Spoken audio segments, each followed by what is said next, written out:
Hi friends, welcome back. ఈరోజు vlog అయితే ఫుల్గా చూడడానికి అయితే ట్రై చేయండి. మా ఇంటి మునీశ్వర స్వామి దేవర అంటే జోహికి గుండు కొట్టే ఫంక్షన్ అనమాట. యాక్చువల్లీ ఇది 11 monthsలో చేస్తారు, కాకపోతే కొన్ని పరిస్థితుల వల్ల త్వరగా చేయాల్సి వచ్చింది. సో దట్ మేమైతే వైజాగ్ నుంచి తిరుపతి స్టార్ట్ అయ్యాము. వైజాగ్లో మేము నైట్ 8:30కి అట్లా బస్సు స్టార్ట్ అయితే మార్నింగ్ మేము 10కి రీచ్ అయ్యాము వైజాగ్ నుంచి తిరుపతి. అక్కడ నుంచి మళ్ళీ పీలేరు వెళ్ళాలి కాబట్టి ఇంకో 2 hours అనుకోండి. సో మేము ఫైనల్గా 2 o'clockకి అలా మేము పీలేరు రీచ్ అయ్యాము. అక్కడ ఏంటంటే మళ్ళీ ఫ్రెష్ అయ్యి మళ్ళీ ఫుడ్ తినేసి అక్కడ నుంచి సారె తీసుకొని వెళ్ళాలి కాబట్టి, అంటే పుట్టింటి నుంచి సారె తీసుకొని వెళ్ళాలంట. అక్కడ నుంచి మళ్ళీ సాటర్డేకి అత్త వాళ్ళ ఇంటికి ఫైనల్గా 4 o'clockకి రీచ్ అయ్యాను. నెక్స్ట్ డే మార్నింగే జోహికి గుండు కొట్టేస్తారనమాట. సో టైం లేదు స్టే చేయడానికి కూడా. సో ఇక్కడ పుట్టింటికి వచ్చి సారె తీసుకొని, అంటే సారెలో బట్టలు పెడతారు, నెక్స్ట్ సెలిపిండి, స్వీట్స్, హాటు ఇవన్నీ తీసుకొని వెళ్ళాలన్నమాట. అంటే నాకు మా అత్త వాళ్ళ సైడ్ ఫంక్షన్స్ ట్రెడిషన్స్ అది అసలు నాకు జీరో నాలెడ్జ్, నాకు అసలు తెలీదు. ఎందుకంటే మా అమ్మ వాళ్ళ సైడ్ అసలు అలాంటివి ఏం లేవు. సో మా అమ్మ వాళ్ళకి తెలీదు, నాకు తెలీదు. అన్నీ మా అత్త వాళ్ళ సైడు కాబట్టి నాకు అసలు నాలెడ్జ్ లేదనమాట. నాకు తెలిసినంత వరకు నేను ఎక్స్ప్లెయిన్ చేస్తాను. ఇన్ కేస్ నేను ఏమైనా తప్పుగా చెప్పుంటే ఇగ్నోర్ చేయండి. జోహి ఆ బస్ జర్నీ ఫస్ట్ టైం అనమాట. కొంచెం ఫస్ట్ బస్ ఎక్కగానే ఆ ఎన్విరాన్మెంట్ అంతా చూసి కొంచెం భయంతో ఏడవడం స్టార్ట్ చేసింది. కొద్దిసేపు తర్వాత సెటిల్ అయింది. తర్వాత మంచిగా కోఆపరేట్ చేసింది, మంచిగా ట్రావెల్ కూడా పీస్ఫుల్గా జరిగింది మాకైతే. సో ఇంటికి రాగానే, పీలేరు అమ్మ వాళ్ళ ఇంటికి రాగానే అన్న బర్త్డే ఆ రోజు ఒక చిన్న సెలబ్రేషన్స్ అన్నట్లు కేక్ తెప్పించి కట్ చేసాము. అంటే అక్కడ నేను కేక్ కట్ చేస్తుంటే జోహి మాత్రం స్ట్రాంగ్గానే ఉంది. ఆ ఫైర్ వచ్చినప్పుడు నేనే కొంచెం భయపడ్డాను. తర్వాత మేమైతే స్టార్ట్ అయ్యి అన్నీ తీసుకొని వాళ్ళు మాకు బట్టలు పెట్టారు. నాకు, జోహికి, ఆర్జేకి ముగ్గురికి పెట్టారనమాట.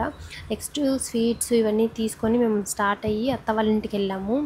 అక్కడికి ఎప్పుడు వెళ్ళినా ఆ ఇంటికి అక్కడ రియో చెప్పే వెల్కమ్ చాలా బెస్ట్ వెల్కమ్. ఎవరున్నా ఎవరు లేకపోయినా రియో మాత్రం హార్ట్ఫుల్గా వెల్కమ్ చెప్తాడు. ఎంత ప్రేమగా అరుస్తాడంటే అంత ప్రేమగా ఉంటుంది.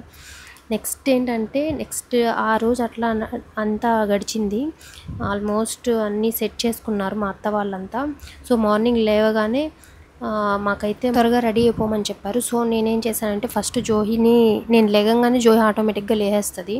సో జోహికి స్నానం చేపించేసి మళ్ళీ పడుకోబెట్టేశాను. తర్వాత నేను స్నానం చేసుకొని శారీ కట్టేసుకొని తర్వాత జోహి లేచింది. తర్వాత తనని ఫ్రెష్ అప్ చేసి జోహికి కొన్ని మెమరబుల్గా ఉండాలని చెప్పి, అంటే గుండు కొట్టేస్తాం కాబట్టి జుట్టు మిస్ అవుతానని కొన్ని ఫొటోస్, వీడియోస్ అయితే తీసుకున్నాము. అంటే నేను తన హెయిర్ని చాలా లైక్ చేస్తాను, నాకు చాలా ఇష్టము. సో అంటే ఇంటి దగ్గర నుంచి మునీశ్వర స్వామి దగ్గరికి ఇది తీసుకెళ్లే ముందు ఇంట్లో పూజ చేసుకొని వెళ్తారనమాట. ఇక్కడ ఒక పాయింట్ నేనైతే మీతో షేర్ చేసుకోవాలనుకుంటున్నాను. బేబీస్కి యాంటీరియర్ ఫ్రంటెనిల్లా అనేది అదే ముచ్చు అంటారు. అది పుట్టినప్పటి నుంచి 19 months లోపు ఎప్పుడైనా క్లోజ్ అవ్వచ్చు. సో మనము అది క్లోజ్ అయిందా లేదా చూసుకొని గుండు కొట్టుకోవడం బెటరు. కొందరు ఏంటంటే కొన్ని ట్రెడిషన్స్లో 21 daysకి కొట్టేస్తారు, కొందరు 5 months కొడతారు. ప్లీజ్ అలా చేయకండి, అది చాలా సెన్సిటివ్ పార్ట్. అక్కడ పదే టచ్ చేయడం కూడా మంచిది కాదు. సో అలాంటి టైంలో మనం అది క్లోజ్ అయిన తర్వాత చేసుకోవడం బెటరు. యాక్చువల్లీ ఇది 11 monthsకి చేయాల్సిన ఫంక్షన్ మేము కొన్ని కారణాల వల్ల త్వరగా చేయాల్సి వచ్చింది. జోహికి ఎలాగో క్లోజ్ అయిపోయింది. అది ఏంటంటే పెద్దవాళ్ళు పదే ఆయిల్ పెట్టడం చేస్తూ ఉంటారు కదా, వాళ్ళకి ఏంటంటే అది కొట్టుకుంటుంది కాబట్టి అది పెట్టాలి, అప్పుడే అది చల్లబడుతుంది అనుకుంటారు. కానీ అది కాదండి. ఆయిల్ పెట్టడం వల్ల అది కొట్టుకోవడం కొంచెం తక్కువగా మనకి విజిబుల్ అవుతుంది అంతే. ఆయిల్ లేనప్పుడు క్లియర్గా ఉంటుంది కాబట్టి అది బాగా కనిపిస్తుంది. దాన్ని ముచ్చు పీకుతుంది, ఆయిల్ పెట్టండి అంటారు. బట్ దాని వెనకున్న రీజన్ అయితే ఇది.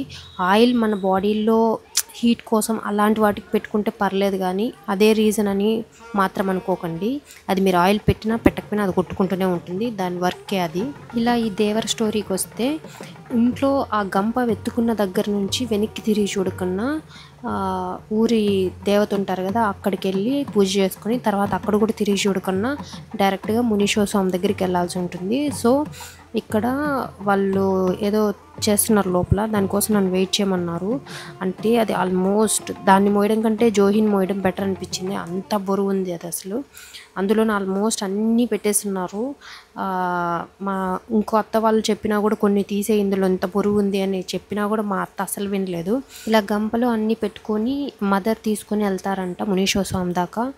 సో అది మోయలేకపోతే మధ్యలో హస్బెండ్ తీసుకొని ఎత్తుకొని వెళ్ళచ్చు. సో ఇక్కడ రాజేష్ ఏం చెప్తున్నాడు అంటే, నేను నిలబడలేను, చాలా వెయిట్ ఉంది, వెళ్ళిపోదాం రా అంటే వాళ్ళు పూజలు చేసుకొని అన్నీ వచ్చే లోపు నా వల్ల కావట్లేదు అక్కడ నిలబడడానికి. ఆ వెయిట్కి ఆటోమేటిక్గా ముందుకు వెళ్ళిపోతున్నాను అనమాట.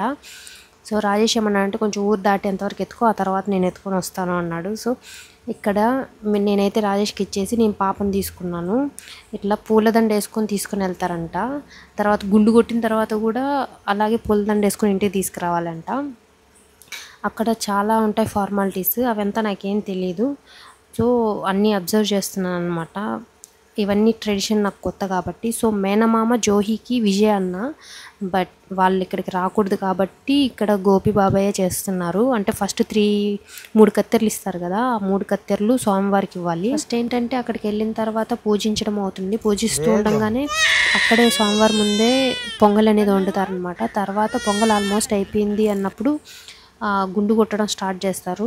ఆ గుండు కొట్టిన తర్వాత ఆ 3 కత్తెరలు స్వామి దగ్గర ఇచ్చిన తర్వాత ఇంకా ఫార్మాలిటీస్ ఫినిష్ చేసుకొని అక్కడ ఫైనల్గా ఒక అంకుల్కి అయితే, మా రిలేటివ్స్లోనే అంకుల్కి మునీశ్వర స్వామి వస్తారు. వచ్చినప్పుడు అంటే మనకి ఏదైనా ప్రాబ్లమ్స్ ఉన్నాయి, ఇక్కడ ఇట్లా జరుగుతుంది, ఏం జరిగింది ఏంటి అని అడిగితే మనకి ఆన్సర్స్ ఇస్తారనమాట. అలా ఆ అంకుల్కి వస్తారు. సో ఆ అంకుల్ ఇంతవరకు చిన్నప్పటి నుంచి నాన్ వెజ్ అస్సలు తినరు, అంత పవిత్రంగా ఉంటారు. అలా ఉన్న వాళ్ళకి అలాంటివి వస్తాయంట. సో నెక్స్ట్ ఏంటంటే గుండు కొట్టిన తర్వాత మేము బేబీకి అయితే స్నానం చేయించాము. తర్వాత జోహికి డ్రెస్అప్ చేసి పాపం అంటే ఎర్లీ మార్నింగ్ లేచేసింది అంతా.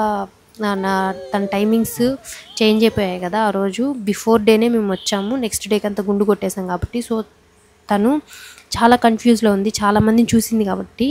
ఎవరు వీళ్ళంతా సడన్గా వచ్చేసారు, నన్ను తీసుకునేస్తున్నారని చెప్పి ఒక డైలమాలో ఉండిపోయింది. నెక్స్ట్ ఏంటంటే తర్వాత అక్కడ నుంచి మేము ఇంటికి వచ్చాము. ఇంటి దగ్గరకు వస్తే రెస్ట్ తీసుకుని ఆల్మోస్ట్ 3 అవుతుంది. డిన్నర్ అంతా కూడా చైన్లో పెట్టారనమాట. చైన్ దగ్గరికి నేను 3 o'clockకి వెళ్ళాను. ఎందుకంటే జోహి ఆ టైంకి ఇంటికి వెళ్ళంగానే కొద్దిసేపటికి నిద్రపోయింది, అంటే బాగా అలసిపోయింది కాబట్టి.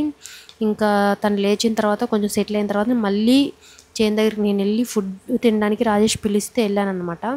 అక్కడైతే సంగటి, బిర్యానీ, ఇంకా చికెన్ పులుసు, మటన్ పులుసు, మటన్ గ్రేవీ, ఇంకా ఎగ్ ఇవంతా చేస్తున్నారు.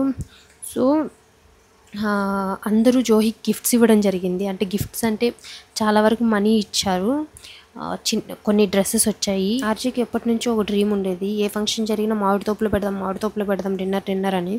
ఫైనల్గా జోహితో అయితే అది ఫుల్ఫిల్ అయింది. ఇవన్నీ మా హైలైట్స్ అనమాట. మీరు ఇప్పటి వరకు ఈ వీడియో చూసారు అంటే మీకు డెఫినెట్గా ఈ వీడియో నచ్చిందని ఆశిస్తున్నాను. Thanks for watching Rekha RG YouTube channel. Thank you. Bye bye.